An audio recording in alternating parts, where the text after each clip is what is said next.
Question number 5 बोल रहा है the diameter of the two planet are in the ratio of this and this.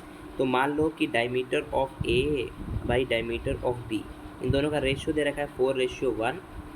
फिर बोल रखा है कि मीन डेंसिटी का रेशियो दे रखा है, तो density of A by density of B उसका रेशियो दे रखा है 1:2। Acceleration due to gravity on this planet are in the ratio.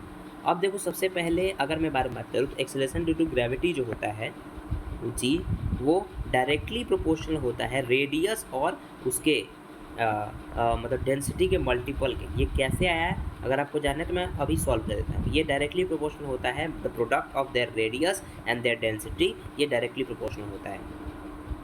ये कैसे आया अगर मैं बात करूँ तो इसको सॉल्व करके मैं सिंपल सा छोटा सा सिर्फ आइडिया दे देता हूँ कि जी की जो वैल्यू होती है वो होती है gm/r²। जो मास है उसको हम लोग लिख सकते हैं डेंसिटी टाइम्स वॉल्यूम, और वॉल्यूम को हम लोग कन्वर्ट कर देंगे 4/3πr³ में। तो r² से r का क्यूब कट जाएगा तो r ऊपर बच गया और यहाँ पे डेंसिटी बच गई। तो इस तरीके से इसी को कन्वर्ट करके, मास को कन्वर्ट करके जो है लाया जाता है। तो ग्रेविटी की जो वैल्यू होती है वो डायरेक्टली प्रोपोर्शनल होती है रेडियस टाइम्स इसके। तो यहाँ पे हमको ये बोल रखा है एक्सेलरेशन ड्यू टू ग्रेविटी का रेडियस क्या होगा।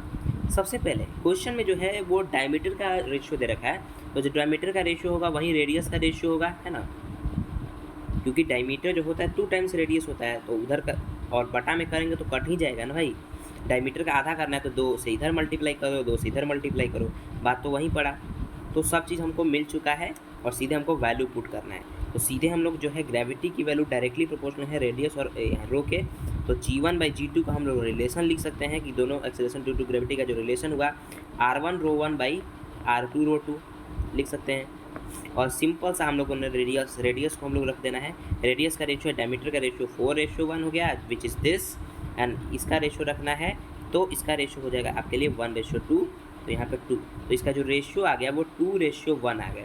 जो आंसर चला जाएगा वो सी चल जाएगा, that will be your answer. I hope आपको समझ में आया होगा। अगर समझ में आया तो एक लाइक ज़रूर करें।